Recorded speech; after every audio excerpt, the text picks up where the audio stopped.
Welcome to another episode, season 14, Middle Ground with JLE, where we treat you like family. I still ain't got my intro, but I'm doing it live now.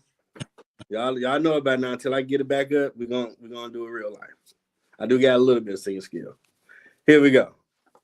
313 Detroit love, the Motor City. Detroit love, can't nothing stop me. Detroit love, I love my city. Detroit love. So off the first album, JLE Experience, on the music and copyright. Don't mute on Facebook. Have another great guest for you today. I have public safety philanthropist, community champion, and eco-environmental solutions CEO, Gary Rinker. Welcome to the show, sir. Appreciate you. Glad to be here. Awesome. Quiet, please. My cat in there making noise. First time ever. First question. What led you to this path? Man, in regards to the path, you talking about the work that I'm currently doing? Yeah, what got, because you got the eco company, so what got you to that point? Yeah. Just to give you a little background, retired firefighter for the city of Detroit, 23 Okay. years. Before that, I used to build homes in the suburbs of Metro Detroit, which gave me an awesome opportunity to contrast vibrant and volatile. So within that volatile aspect of what I was seeing, Mm-hmm.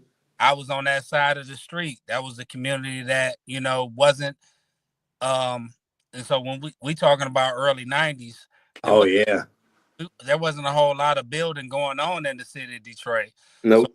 coming back, I'm leaving from 7 Mile Lasser area, and I'm going to Rogel Golf Course area, going to Troy, Bloomfield, Mm-hmm. Rochester Hills areas, and building 35, 45,000 square feet homes. And I'm looking at the community that is thriving. And then I'm coming back to where I lived. And I'm like, man, like I can fix up this one, that one, Okay. but I didn't have any resources. I didn't have any opportunities to do that. So within that being said, um, it got somewhat overwhelming to the point to where I'm like, I want to be able to make a difference in the community that I serve. And, Mm-hmm. I started looking at being a public servant, and found out about the fire department. And within that, started talking with other guys. I was working out at the YMCA at 7 Mile and Lasser. And a lot of folks say Lasser, but it actually is pronounced Lasser, Lahser. For folks that say Lasser, Lasher is Lasher. But with that being said, that's just from my growing up. I always said Lasher, Lasher, Lasher. Then I looked at it, and then even when you cross over 8 Mile, it's Lasser. Oh, I go to Lasser High School. Oh, Lasser, where's that at? Like, you know what I'm saying? Right around. Oh, that's where I'm at. I'm just down the block. So within that being said, I got on the fire department. I started working at 14 years old, and I knew that working a traditional 9 to 5 wasn't really something that I was about, but I knew I was about providing for myself and my family. So I didn't have a problem working. I just knew that I wanted to work differently than other individuals. Well, I know I wanted to work differently than what I had been to kind of, get to a different point. And so when I found out about the fire department, if folks don't know, the fire department equates to about 2 days a week, um, 8 to 9 days a month, and we do a 24-hour shift. So within those 2 days, we getting over 40 hours, and so a lot of people may not be built for that, and it's not built for a lot of people. Like if you're married and you don't want to be away from home, if it's a lot of things Mm-hmm. that you have to give up in order to get something from that career. And so within that, I knew that, this is something that was for me because I knew I had worked um numerous jobs, numerous different schedules. Mm-hmm. Worked at a photo processing plant called Qualex. We worked 6 days, 12 to 15 hours a day. And I'm like, nah, I want to be able to still be able to control my life. I grew up looking at my mom and my dad and know, Mm-hmm. okay, mom may be in a better mood than dad is. Let me talk to her about this. Or dad may be in a better mood than what mom is. Let me talk to her about that. So I'm like, no, I want to change up the trajectory of my life. I don't want to be held to a traditional 40 hours. And so I got on with the fire department. And within that, it transformed uh, the life that I was living from Mm-hmm. the standpoint of being able to see not just the community that I lived in, but the communities all surrounding the city of Detroit. So I thought that the blight that I looked at when I came home from building homes in the suburbs was just prevalent where I was at. But when I became a firefighter, I saw blight all throughout 400 plus square miles of the city of Detroit. Whether it was Rosedale Park, whether it was Mm-hmm. Jefferson Chalmers, it's blight all throughout the city of Detroit. We putting out fires all throughout the city of Detroit, and it just really opened my eyes to like, how can we do something different to create the same communities that I'm driving 30, 40 minutes away Mm-hmm. and building up these monumental establishments that folks are moving into. And so within that, about 5 years after becoming a firefighter, I still saw blight, abandonment, fire damaged properties, and instead of me sticking my chest out and being cool with like, yeah, we put this fire out, we put that fire out, I said, what can I do differently to, create some change within my community? I started volunteering at nonprofit organizations, something I had done since I was about Okay. 14, 15 years old. And then from there, uh, I was able to see, okay, my voice is being heard differently than folks that may have tradition transversed and traditionally went through going Mm-hmm. to school for 4 years and saying, hey, I want to do community development, I want to do urban planning, I want to do architecture, but they have really no outlet and no equity lens on what they're really getting into. And so to be able to come from seeing the disenfranchisement and the things that can be improved, I had a different outlook on what can be done to improve the network and the makeup of our community. And so that's what really got me into doing the work that I'm currently doing within Eco Environmental Solutions, where I'm CEO and founder. So we provide opportunities for residents to understand that where they are is not where they have to be. And so a lot of times we can talk about what DTE is doing. We can talk about what's going on with the air quality outside. But what can we talk about what's going on within where we're currently at? Within the household where we are, let's just focus on what we have currently going on where we're at. And then from there, build that out. Okay. Since we on, that's the same question. What does that look like if someone called you for your services? Yeah. Traditionally, how that really looks like, I work with nonprofit organizations, particularly Mm-hmm. those that service low to moderate income communities. And I come to their house and I do an assessment of what is currently going on within their home, whether it be a leaky roof, whether it be leaky plumbing, whether it be indoor air quality, whether that be water infiltration in the basement, whatever is going on, I catalog all of those inequities, Mm-hmm. and then I translate that to the nonprofit organization that I might work with, and then from there we figure out solutions to help them to essentially improve the quality of their life.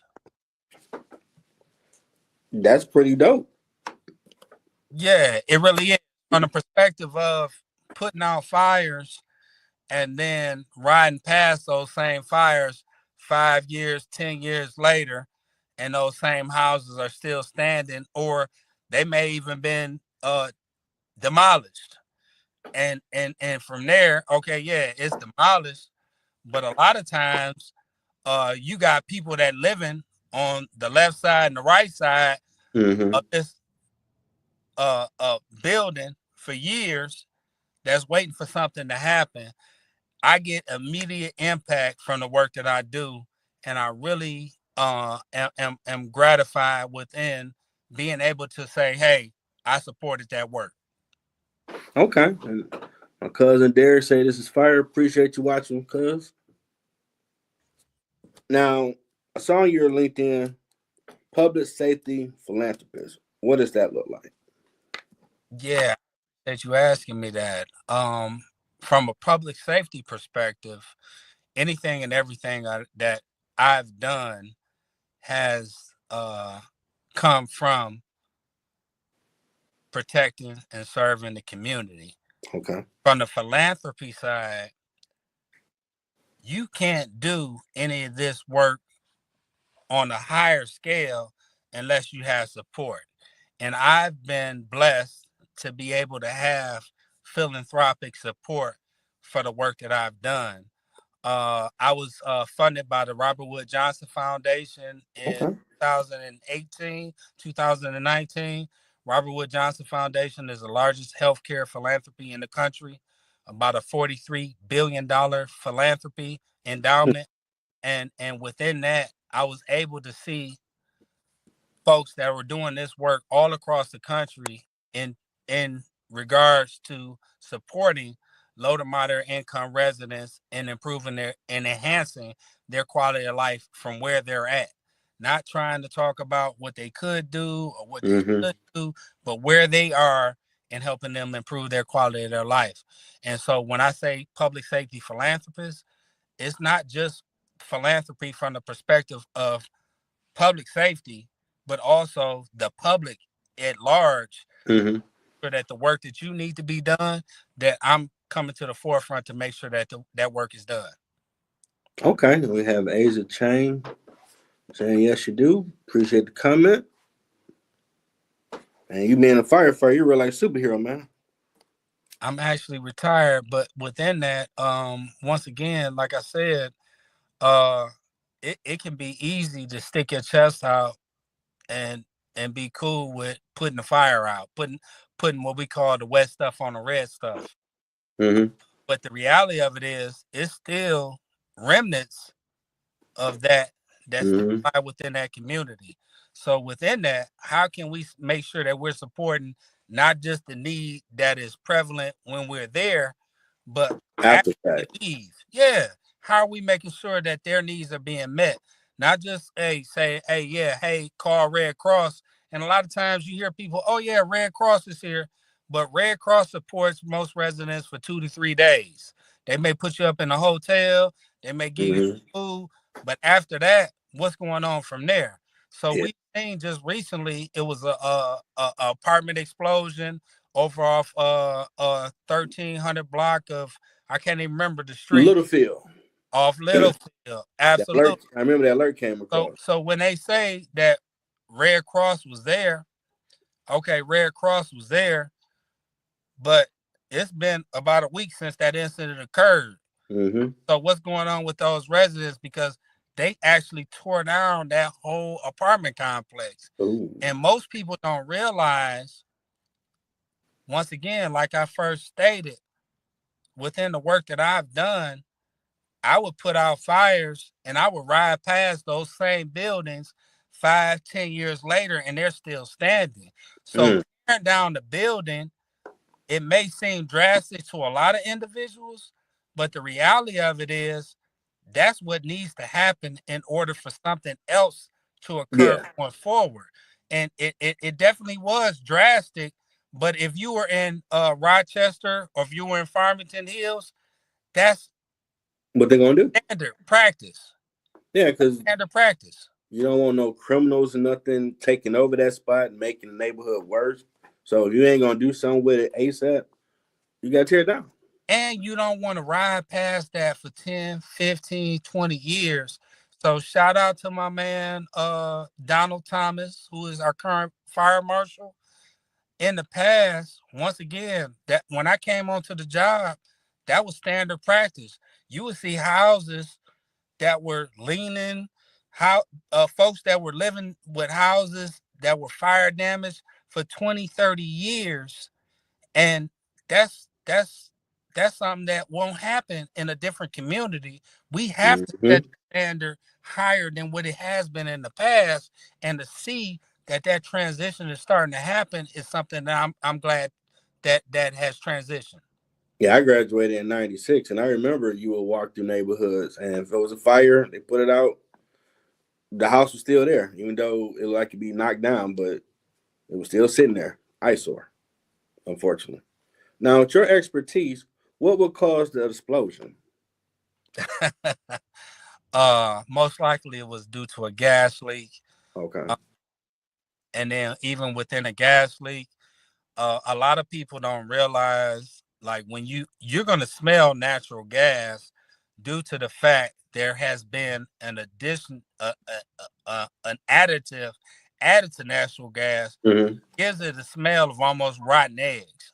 So you're going to smell it, but what most likely happened was folks dismissed that smell, and then from there, that's when the situation occurred. All it takes is for somebody to go to cook something and light their stove, go to light a cigarette, anything of the case. Once Mm-hmm. that gas builds up, it's going to be an opportunity for an explosion to occur. And I think I just saw, Like uh, today, like four situations I read today happened across the city, well, Metro Detroit areas. yeah, there was just a story that was reported to where within the last past month there's been 4 explosions within Metro Detroit, and That's so that leads us to the opportunity to uh, decarbonize our homes. And so when we say decarbonize, that refers to decarbonization. And so when we say decarbonization, we're talking about getting rid of gas burning appliances within our homes. So that is your gas furnace, your gas water heater, your gas stove, create an opportunity to where you don't have to deal with those issues, mm-hmm. especially within communities that are encumbered with poor outdoor air quality. Like, yeah, we can jump up and down, and we can talk about marathon, we can talk about DTE, we can talk about all of the corporate polluters, and it's been talked about for the last past 50, 60 years. But what can we do within our own homes to Mm-hmm. create that change that we know needs to happen to be able to create an enhanced quality of life, right? And so Mm-hmm. within that enhanced quality of life, we want to say, okay, yeah, okay, I had these issues going on, but since I got rid of these issues, my child is breathing better. Mm-hmm. Uh, when we turn on our central air as opposed to open our windows, it's a better environment for us as a family. And Mm-hmm. I've gotten those reports from families that have said, due to these home repairs, due to the supports that the organizations that you work with are providing, it's enhancing the quality of life for myself and my family. And I think a lot of times we don't really look at Mm-hmm. uh, what we can do ourselves. We look at what other folks aren't doing, and I think that's an opportunity that we're not taking advantage of by mitigating what we can within our own homes. That I agree with you on that.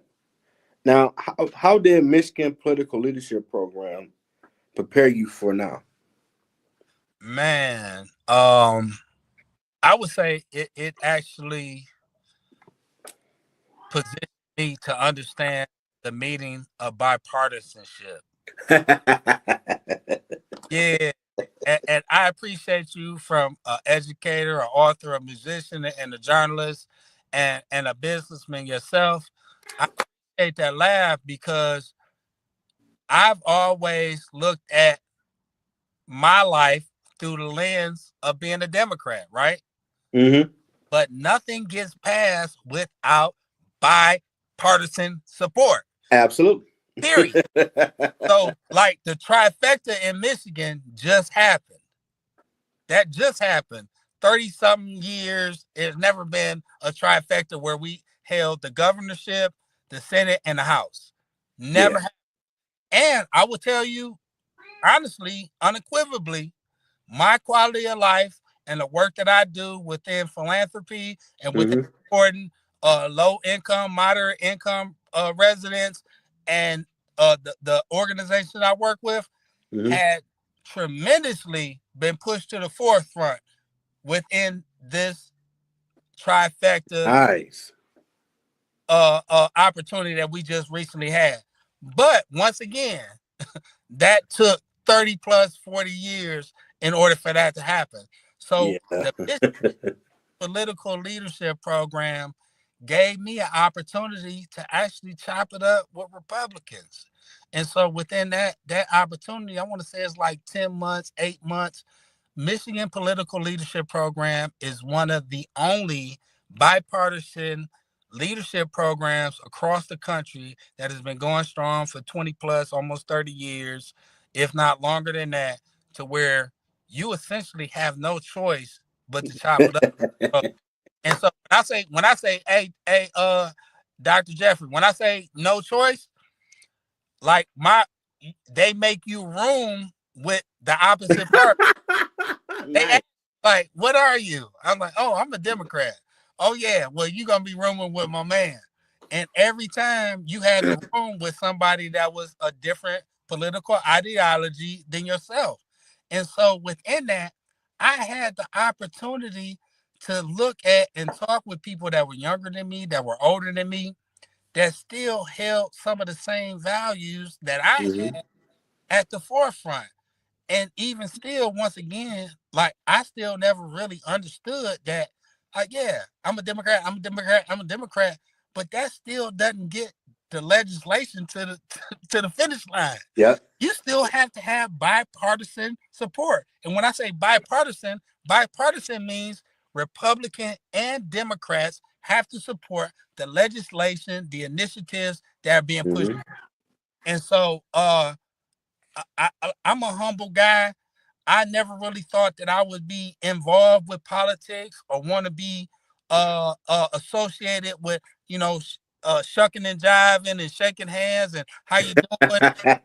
Honestly, I'm honest with you, man. Like it's people that I've introduced myself to multiple times. Hey, how you doing, Gary Ringer? How you doing, Gary Ringer? How you doing, Gary Ringer? To the point I'm like, how many times I want to introduce myself to this clown? Like he got to know who I am. I don't care how many people he met, but I know I with hear the you. work that I know the work that I'm trying to do. That's what I had to do to be able to Mm-hmm. get to the forefront to where I can say I'm a business owner. I'm a public safety philanthropist. I'm somebody that's been funded by a national organization. I'm somebody that's looked to as a leader within this work, whether it be home repairs, whether it be public safety, whether it be Mm-hmm. fire, whether it be emergency response, anything and everything. I'm looked to within my circle as somebody that has gone above and beyond for the last past 10 to 15 years before they cut the check. Like I was doing this before it Right. was sexy. And I'm appreciative of that. And so being welcomed into that environment, uh uh uh um Secretary of State Jocelyn Bisson has been Mm-hmm. LP fellow. Senator Sylvia Santana has been an MP fellow. Like the list goes on and on of people that are affecting change in our communities. And within Nice. that, they asked me like, so what's your next step? Are you looking to run for something? I said no. You know, brother, I don't want to say nothing, but I straight when you start saying I straight saw Gary Ranger for Senate or something here. Uh, I straight saw that. no, I'm cool, man. I want to be known as somebody that's not caught up in the rigmarole of the politics. And I greatly appreciate my elected leaders, my elected officials Mm-hmm. that are wallowing through that and still making it happen for the communities that they serve. But I know for myself, I'm a boots on the pavement guy, and Okay. I want to be extricably linked to the boots on the pavement.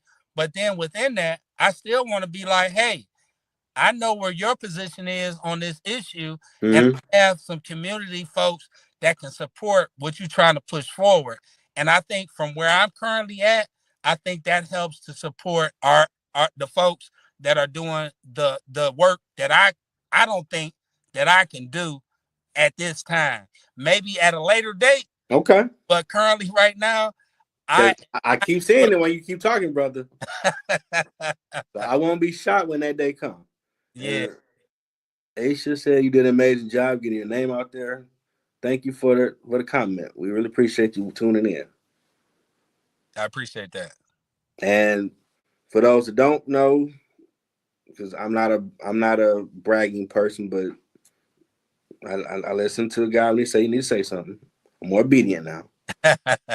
I do have 40 countries that tune in to this, so Oh, I more appreciate it. people are paying attention to this. So Thank you. you're doing something phenomenal Thank that you don't think about. Like, okay, well, this house got burnt down. We're gonna do something about it.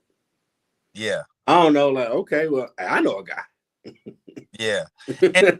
And I still wanna I wanna come back to that. Go ahead. A lot of times within the work that the fire department does, it's equated to putting the wet stuff on the red stuff. But a lot of people don't realize 80%, 85% of our runs are medical emergencies. And so within those medical emergencies, that Mhm. that equates to lifting, folks that may be, obese. That equates to, making sure that your loved one is getting to that urgent care in a timely fashion. So at one Mhm. point in time, I'm sure a lot of your residents or a lot of your listeners can remember to where response time in the city of Detroit was abominable. Uh, I ain't want to say it, but you ain't lying. yeah, was about You ain't lying.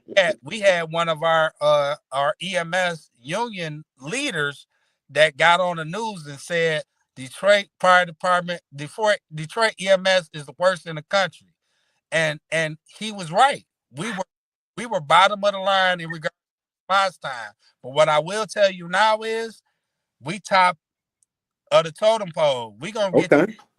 not in 17 27 minutes, we get into your house in 7 to 10 minutes. And that's something that hadn't occurred within my time being on the job from 2000 until 2000 and 2023. And so within that being said, that's quicker response times Absolutely. loved one that may be having a heart attack. That's quicker response time to your loved one that may be having difficulty breathing. That's quicker response time to your loved one Mhm. who just may not be feeling well in general. And so all of that occurred from the Detroit bankruptcy. And so when the bankruptcy occurred, one of the things that was mandated was that we were going to become emergency medical response responders, emergency, Okay. and so most people don't realize before bankruptcy, Detroit Fire Department was two factions. We were together, but we were separate. If there was an emergency response for a medical, EMS responded. Detroit Fire Department EMS responded. If they needed us, they would call us. So if Okay. getting somebody out of car, things of that nature. But once the bankruptcy occurred, we became emergency medical responders, and then from there, whenever EMS is called, we're called, because now not only are we MFRs, medical first responders, we're also EMTs. And so if you go to anywhere throughout the country, most fire departments are either EMTs, which is emergency medical technicians, or they're paramedics. And so in the city of Detroit for years, all we were MFRs, which is medical first responders, which is a 40-hour course over the course, 5 days, 8 hours. And then a lot of times guys went through 30, 40 years of their career and they never even renewed that certification. Oh. So yeah. So so within that being said, we're we're currently at a precipice to where we're on par with all major cities across the country. And I think a lot of people don't really realize that. That's And awesome. yeah, and within that being said, when we say we're responding within 7 to 10 minutes, as compared to 17 to 30 minutes, Mm-hmm. that's the line, the thin line between your loved one living and your loved one Mm-hmm. passing. That's true. That is so true, man. Because I remember that back. I mean, Flavor Flav had that song 911 was a joke in the 90s. And a lot of people like, he talk about my city. He talk about my city. Just like, man, we're gonna take him ourselves because y'all ain't meet us at the hospital. And Yes, it's great that we are being more of what a city does with the resources to help people. And she says, well said. Appreciate the comments. Keep them coming. Now, community champion. Is that a moniker? How you get that? man. I got that because a lot of the work that I do is in Okay. for the community that I serve. Uh, for a number of years before I became uh acclimated to getting a check for supporting Mm-hmm. the residents outside of fighting fires, I did it from a volunteer perspective for Okay. 10 plus years. And so when I say community champion, there's a resident. When I was working, I was a director of community economic development at Joy Southfield CDC. My man Jeffrey stayed a block away from the nonprofit that I worked at. Mm-hmm. Whenever we were putting up our farmers market, Jeffrey was there. Whenever we was doing anything, Jeffrey was there. And Jeffrey didn't have a job, but Jeffrey was a community champion. I always told him, I mean, you a community champion, Jeffrey. And he laughed, he loved, oh, and that wasn't like to, just stoke his ego. That was how I felt about what he did, because it wasn't a lot of people that showed up, right? And Mm-hmm. so I'm not showing up for the Facebook posts, the Instagram posts. I'm showing up for the community. So I'm a community champion. And so within that moniker, I choose to spread that throughout the community whenever I see somebody that steps up. I don't care whether you work or whether you don't work. If you show up, you're a community champion. Yeah, because people don't care like they used to when we came up.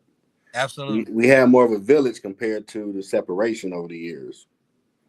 And that kind of kept crime and kids from doing all the bad stuff.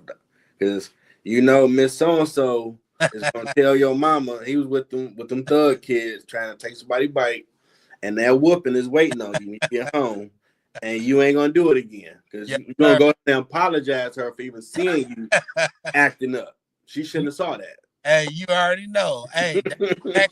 that's exactly how it used to be. And unfortunately, we've cowered Yeah. to the courage of supporting the community that we live in, right? Yep. We'll rather drive past these abandoned, blighted, fire damaged properties as if that's our norm, because it is our norm. But you'll go out to another area and you won't throw that bag of trash out the window. Nope. Keep You it. won't throw that, man. But so within that being said, like, everybody is a community champion. Like, step up for the community that you serve. Step up for what we are as Black folks in general, our community it looks the way that it does because it's intentional. So at some point in time, we have to collectively get out our feelings, get out of where we're at, and control what we can control. And as simple as keeping our trash in our vehicle, we buying stuff on a regular basis. Man, Almost $2 trillion a year in non-consumable goods. So keep 5 or 6 sir. bags in your car and fill it up with trash, and then throw that away when you get home. Simple as that. At some point in time, the stuff that's not being said needs to be said, and I'm an individual that's going to say it. You can get offended if you want to get offended, but the reality of it is, each one teach one. Many hands make light work. Let's make the work light. I agree, and Asia says, "Thank you for your service. Appreciate the comment. Keep them coming." And I'm accustomed now to summertime where I'm at in Detroit. If they throw food in the street or break glass, I go get my broom and dust plan and take my time and sweep the street because I got to drive through this. So I don't want my tires getting towed up. Yeah. I don't want your tires getting towed up. Hey, Doc, I remember where, you might just see somebody throw a cigarette butt out the window, and then it went from a cigarette butt to maybe a bag of chips. Then it went from a bag of chips to, a whole Coney Island bag of French fries. A whole bag. Like, you daddy ate the chili fries. Like, I couldn't believe it. I'm driving behind a guy that threw a whole bag of his Happy Meal out the window. I'm like, straight up, when we start doing that? And I do notice the more I go out there religiously in the summer and sweep all that stuff up, other people I notice start taking care of it to where we ain't gonna let you just throw all your beer bottles or whatever bottle and just have our street just looking like it's a hood. We're in the neighborhood, not the hood. Yes, sir. We ain't with that. Because you ain't gonna do it across 8 Mile because they will lock you up and you're praying to your mama, man, pray for me, I gotta go to court. Come on, man. But you ain't gonna do that in the cities of Detroit, though. No, you don't care. We gotta step up because the reality of it is when we look at the equity of almost $4 billion that was created within just traversing the narrative of Detroit, nothing changed. Yeah, folks may be buying houses and fixing them up, but the city is still as a whole what it is. So, we giving kudos and accolades to Mayor Duggan, and hey, I'm gonna give it to him. Yeah, you came in, you policed it as, a business, which this is. Yeah, this is not just, city government is not just a feel-good enterprise. It's still a business. So how can we network with philanthropy? How can we network with corporations? How can we network to make this a better situation for everybody? But within that, there is still a huge gap that lies within the malfeasance of us as a community. So within what we're doing as a community, how can we come together to support each other, to put a roof on the house, to fix, to pick up the trash, to not just dump in front of a house that may be abandoned and blighted. Put it in your trash, put it in a trash bag, and put it in front of your own house. I mean, honestly, like everybody has an opportunity to get bulk pickup. So why are you dumping in front of a house that I purchased that I'm trying to fix up? But now, not only am I got to fix it up, I got to get a ticket because you dumping in front of my house because it's been abandoned and blighted for 20 years, and I'm trying to improve the quality of life in the community. I'm trying to, what I'm saying? I'm trying to do different in. So at some point in time, collectively as a whole, we have to step up, pull our pants up, and step forward into the opportunities that real estate, that anything and everything, financial literacy, anything and everything that comes with appreciating where you're at. Because once again, once you cross 8 Mile, you're respectful of where you at to the point to where if you're not, they're gonna make you respect where you at. So question yourself, why is that there and that's not here? Especially if you live in here. If you live in here, how can we transcend and translate that to the community that we're at? Because it equates to dollars and cents.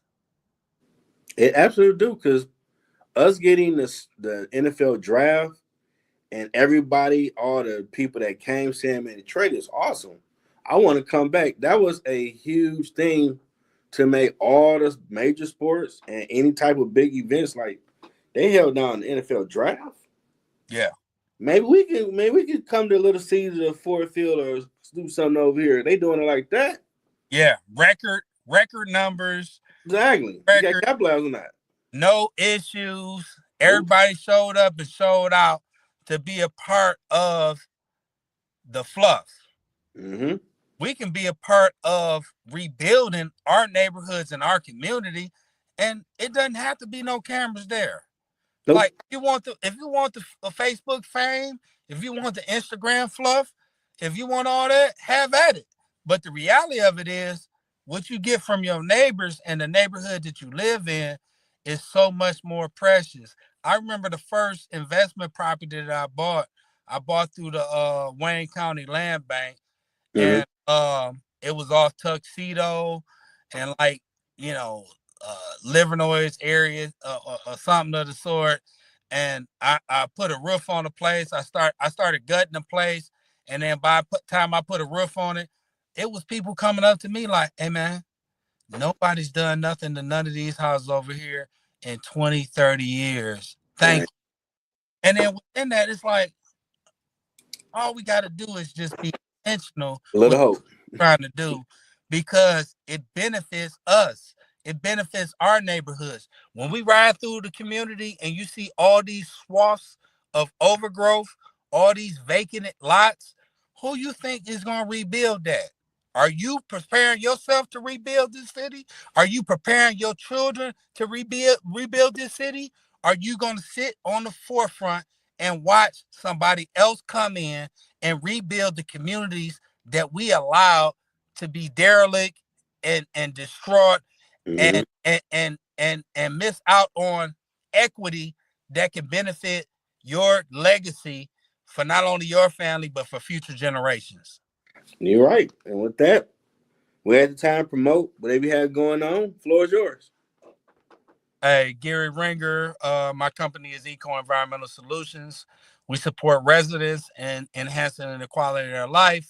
That's through remediation of indoor air quality, asbestos abatement, lead abatement, mold abatement, but more so importantly, having a voice within yourself and a contractor or yourself or and a program that may be helping you to come and get your quality of life together within your home. We can help to support you to make sure your needs are pushed to the forefront. And for instance, you're not putting windows on your house when you need a roof. So please feel free to reach out. My contact information will be included within this webinar, and I appreciate everybody for tuning in today. Awesome. Next question. What has been your biggest challenge on your journey? Man, my biggest challenge has been being appreciated for showing up, and once again, I show up just because I want to see something different than what I've seen. And Mm-hmm. not only do I want to see something different, I want to get something different. It's one of the reasons why I started volunteering at an early age. It's one of the reasons why I got into construction. It's one of the reasons why I always wanted to be a journeyman, whether that be a contractor, a carpenter, whether that be Okay. whatever it may be. But within that being said, 86% of the construction workforce in Michigan is white men. And so within traversing within that workforce, I wasn't supported. And I wasn't supported until I just recently became a journeyman with Local 207 and the Specimen Abatement Contractors Union. And that opportunity has apprised me to seeing the opportunities that avail us within that workforce.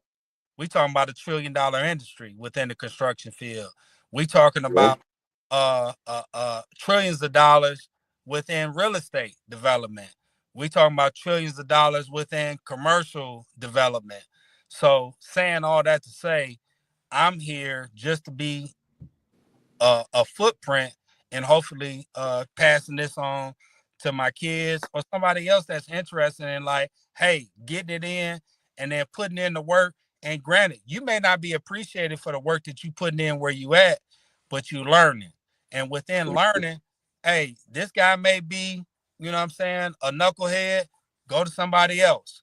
Pick up something from this knucklehead, pick up something from this guy, pick up something from somebody else, and get to the point to where you sharpen your sword to where you feel comfortable, or you can go out on your own. You can start your own company, and you can be a footprint in making this community better than what it is. And there's so many opportunities. Once again, you see them every time you cross 8 Mile. There's no reason why we can't see them where we're at. And congrats on getting that journeyman, brother. Thank you. I appreciate that. You put some time in for that. In your words, what has been your impact in the community? I think my impact has been simply, once again, showing up. I'm still, my outside still doesn't match my inside, and until it does, I'm gonna keep grinding. And a lot of times we can be content in where we're at, and there's nothing wrong with that. But if you know your burning desire is to do something more than what you're doing, keep grinding. And I kept grinding, and I'm still grinding in order to get to where I want to be. And so that's my word is, if you're not where you want to be, if your outside doesn't match your inside, keep grinding. It'll come to the point to where somebody will support the work that you're doing.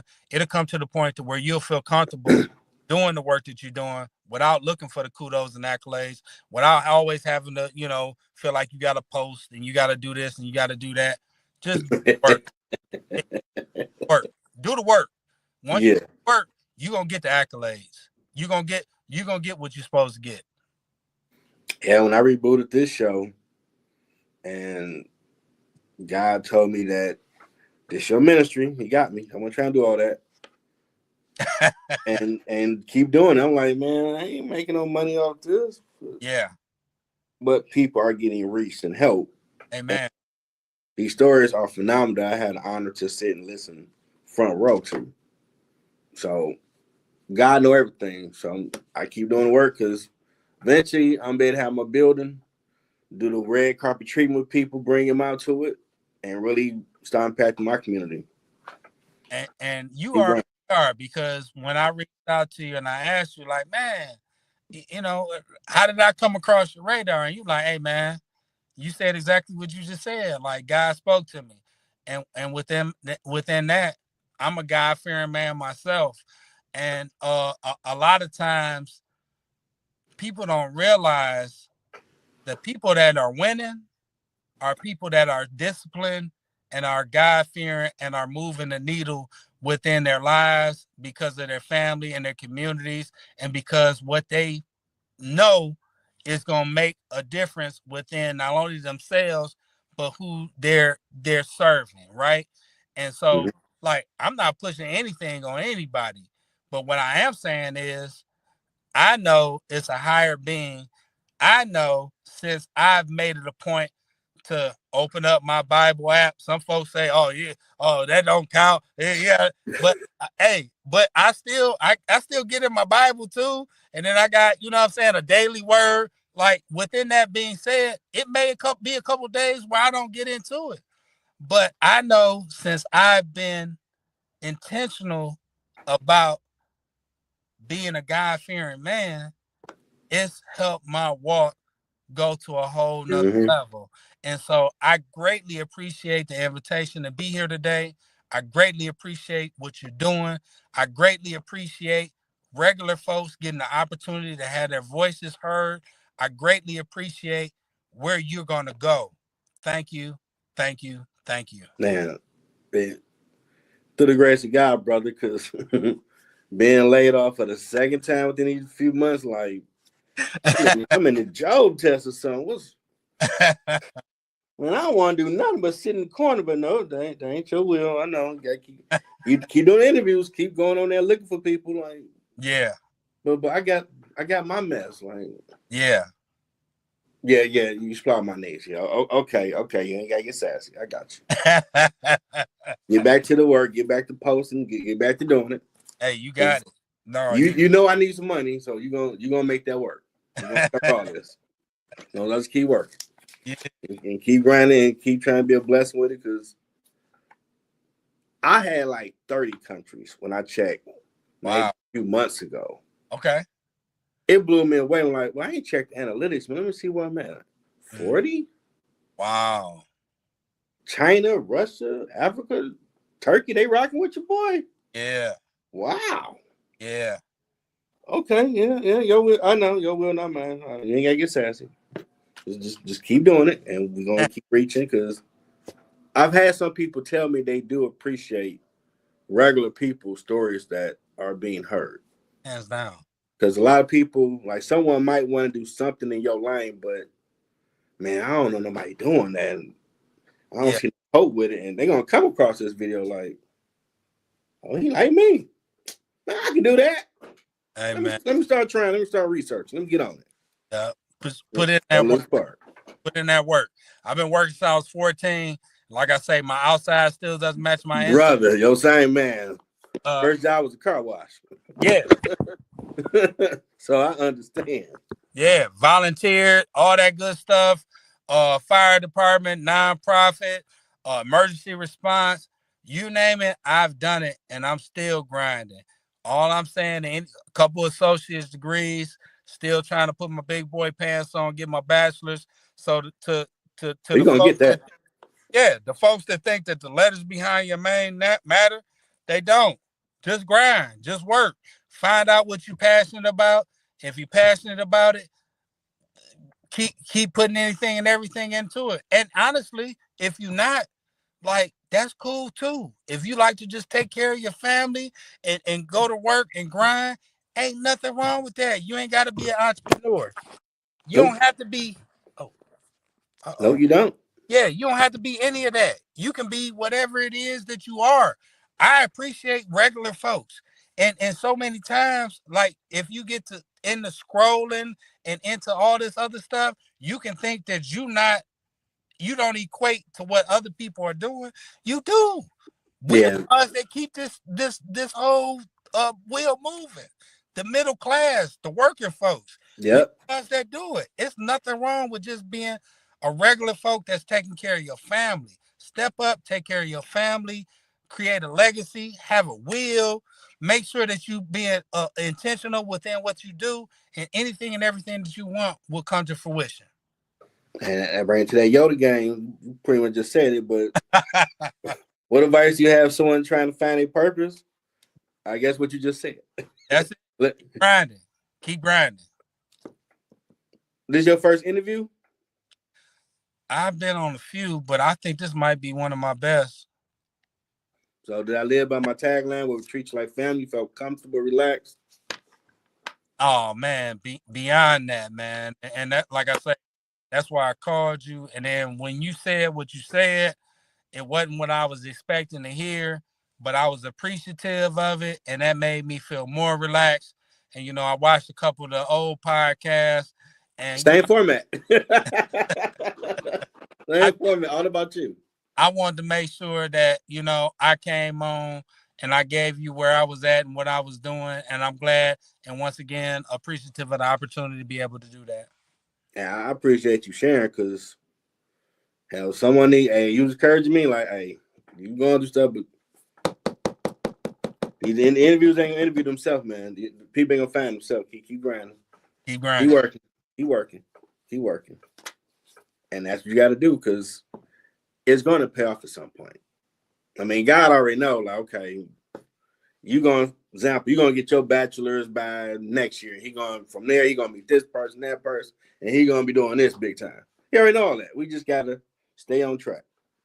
As long as we stay on track with what he already saw, don't get discouraged. Don't listen to that crazy person, because he's going to veer off to the left side. Like, man, he's supposed to be done by 27. Now he's going to be 2030 because he's about to be over here doing this wild stuff. Yeah. That's for them people. And I'm 49. I'll be 50 this June. You look good, brother. Yeah. And even within that, like we put numbers on this and we want to do certain things, but I think a lot of times our youth don't realize you're gonna have a multiple of different careers, different things that's gonna transition within your life. So just be open and understand, like, your walk is gonna be your walk regardless. Mm-hmm. So and even if you at the stage in your career where you're retiring, it's not over. You can still have a whole nother life, a whole nother walk, a Mm-hmm. whole nother purpose. So if your outside doesn't match your inside, keep grinding. And when you get to your true destination, you're gonna sit back. So my childhood, all the stuff I went to prepared me for this. Amen. Because you think, man, this don't make no sense. I see hell everywhere I go. What is going on? But when you get there, like, Amen. that's toughing you up Yeah. for what you gonna have to slap around, because these people over here, they don't play fair. Yeah. You need to be this tough to, like, man, look, be quiet. You're gonna do this. Amen. Ain't got time what you're talking about. We're doing it. And it's your journey. And hopefully encourage somebody else. Absolutely. So true. Well, we want to thank, we got to add this new information, retired firefighter, E. Flowers, public safety philanthropist, community champion, and eco-environmental solutions CEO Gary Ringer, for sharing this journey. His website is on the screen. This has been an awesome one. Another great one for season 14. Wow, that's crazy to say that. A lot of bad scheduling. A lot of bad scheduling. About 22. A lot of bad scheduling. Yes, sir. But still, season 14, and I'm humbled that you shared your story. You're part of Middle Ground. Anything I can do to help or bring awareness to you got going on, let me know. If you need to come back, talk about something, just let a brother know. We can do that. I mean, we can't get to where you're trying to go without each other. That's my mindset. I greatly appreciate that. Thank you for the opportunity. All right. Now, if you want, you can click off, because I'm about to sing the outro. We don't do that countdown stuff over here. Oh no, I'm gonna listen to you sing. I appreciate that. Now 313, Detroit raised me, Detroit sent me, can't nothing stop me. 313, Detroit love, the Motor City, Detroit love, can't nothing stop me. Detroit love, I love my city. Detroit love. All right, folks, another great episode. Y'all enjoy your weekend. Till next time. Have a good one.